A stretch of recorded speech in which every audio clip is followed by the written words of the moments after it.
राजा का आना जाना होता है महलों से, तो आज उस सर्वनिष्ठा के उदर से 3 बच्चों का जन्म होता है, जिनके नाम है अनु, दोहु और पुरु।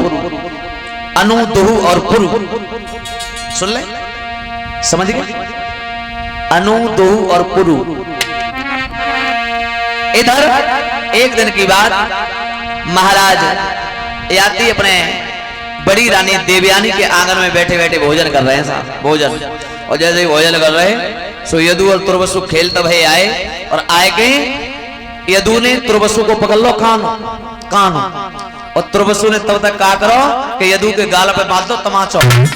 जो तमाचो लगाओ सो दोनों में लड़ाई होने लगी, दे तेरे की दंदनादन दंदनादन। जो लड़ाई हुए और राजा खाए भोजन रोटी, और जो ऐसे भोजन खाए रहे सो बाबूजी भोजन खास से चिल्लाए पड़े, देवयानी तुमने अपने बच्चों को यह शिक्षा दी है कि पिताजी भोजन करें और तुम लड़ो, पागल हो गई हो? इन्हें अच्छी शिक्षा नहीं दे सकती तुम? माता का एक ये धर्म होता है कि अपने बच्चे को संस्कारवान बनाओ, और तुम्हारे बालक पिताजी भोजन कर रहे हैं और लड़ रहे हैं। जो अच्छी बात है कि भगवान की कृपा से तुम्हारे आंगन में दुआई है, और बस सर्वनिष्ठा के आंगन में देखो 3 पुत्र हैं, और आज तक मैंने कभी भी लड़ाई करते उन्हें नहीं देखा। और जो कई के 3 पुत्र हैं, इन्हें नहीं मालूम पर याद तक है। हाँ, और जो 3 को नाम सुनो, ऐ देवयानी आई और वाने कही काकई 3 चली गई, भंज गई, और वह भागी भागी वहां रोटी वोटी तो सब छोड़ दी, वो अपने पापा के दौरा गई। पापा के दौरान जाके बोली, पापा हाँ। बोले गजब है वो। बोले कहा है बेटा? बोले तुमने नौ कही बस सोते थे, कबू बोलियो मती, कबू भाई घरे बन जाइयो। बोले क्या हो गया? बोले हो क्या गया, भगवान की कृपा तो मुंह पे इतनी है कि 2 लला मेरे हैं, और बस सोते के देखो आंगन में 3 खेल रहे हैं, 3। ऐ ब्राह्मण को क्रोध आया, अंजलि में जल लिया और श्राप दिया, और धूर्त राजा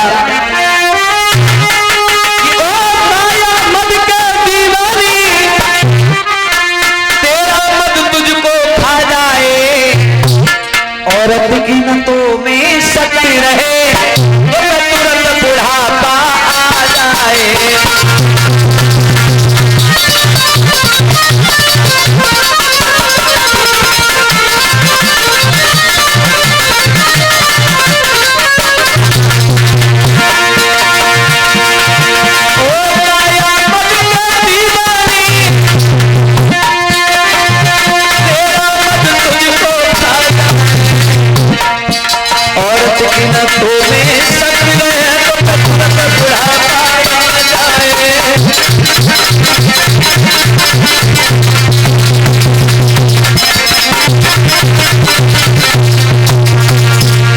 महाराज को जैसे ही श्राप दिया है, तो आज महाराज याति की दशा बन गई कि सर के बाल सन की तरह सफेद है गए, और दांत निकल के पेट में चले गए, थोड़ी आगे को निकल आई, हनुमान जी जैसी शकल है।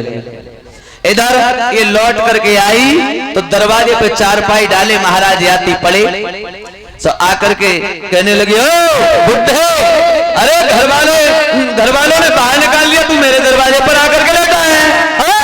अरे अपने घर जा, फांसी घुर्रा ने अड्डा जमाया है, और ऐसा बुड्ढा पर तेने अपने ऊपर धार किया है, तू आकर के यहाँ दरवाजे पर पड़ा है मेरे, अपने घर चला जा। सो महाराज याति बोले, पागल, तुझे मालूम है कि हम कौन हैं? हमें तू बुड्ढा बता रही है, तू ये जानती है कि हम कौन है? सो बोली को है तू? और बोले कैसे रोए, जिन्हें जान तो कि मैं महारानी हूं यहाँ की। अरे बोले मैं जानता तू महारानी, लेकिन तू ना जानते कि मैं कौन? रानी बोली देख कैसे सतराए रोए, अब एक लठिया में लालटेन से जरा दूंगी जाके। बोले तो बोले वे को होश ना है? बोले कहा होश ना है? होश क्या नहीं है? बोले तुझे ये नहीं मालूम है कि मैं तेरा पति होता हूँ, रिश्ता में पति होता हूँ। बोले अच्छा तू मेरा पति है। आगे कोई झपटी, तब कहा कि तुम बुड्ढे कैसे बने? तब जवाब दिया कि तूने बुड्ढा हमें बनवाया है तो हम बुड्ढे बन गए, अब क्या दिक्कत है? बोले नहीं पिया, मैं आपके साथ में ऐसे नहीं रह पाऊंगी, आप मेरे साथ में चलो, पिताजी से कह करके आप जैसे थे मैं वैसे ही आपको बनवाऊंगी। इधर महाराज की अंगुली पकड़ के ले गई और जाकर के पिताजी के पास पहुंची। बोली पिताजी क्षमा करना, आपने इन्हें बुढ़ा बना दिया, मैं अपना जीवन कैसे काटूंगी, एक काम करो जैसे हथे वैसे ही बना दो। पिताजी बोले पागल हो गई तू, तो ऐसे चली आई जैसे परचूनी की दुकान, सौदा ले जाओ और फिर वापस करे, बिल्कुल ही पागल है, कल पढ़ी लिखी हुआ है।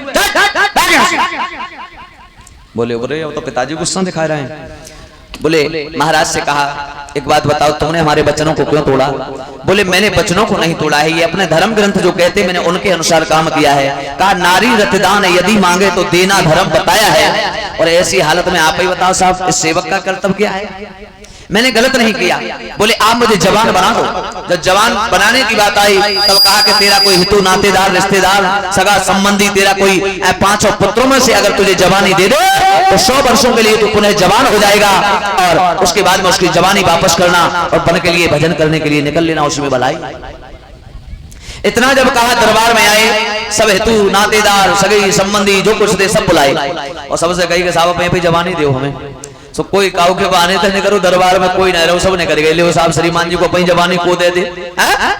अब दरबार में रह गए 5 लड़का, 4 ने बुरी तरीका से दुदकारा, हे बूढ़े बाप तुझे ये शर्म नहीं आती कि बच्चों के सामने तू कह क्या रहा है? तेरी अभी काम वासना शरीर से नहीं हुई अलग, तेरा जैसा बाप के नाम पर पाप।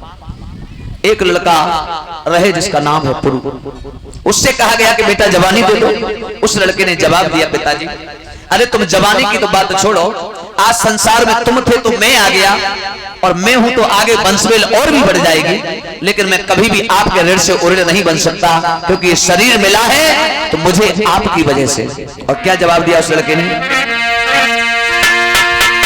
कि मेरी यह देह स्नेहमयी आप की बबुल निशानी है, आप से मिलो लड़कपन है, आप से मिली जवानी है।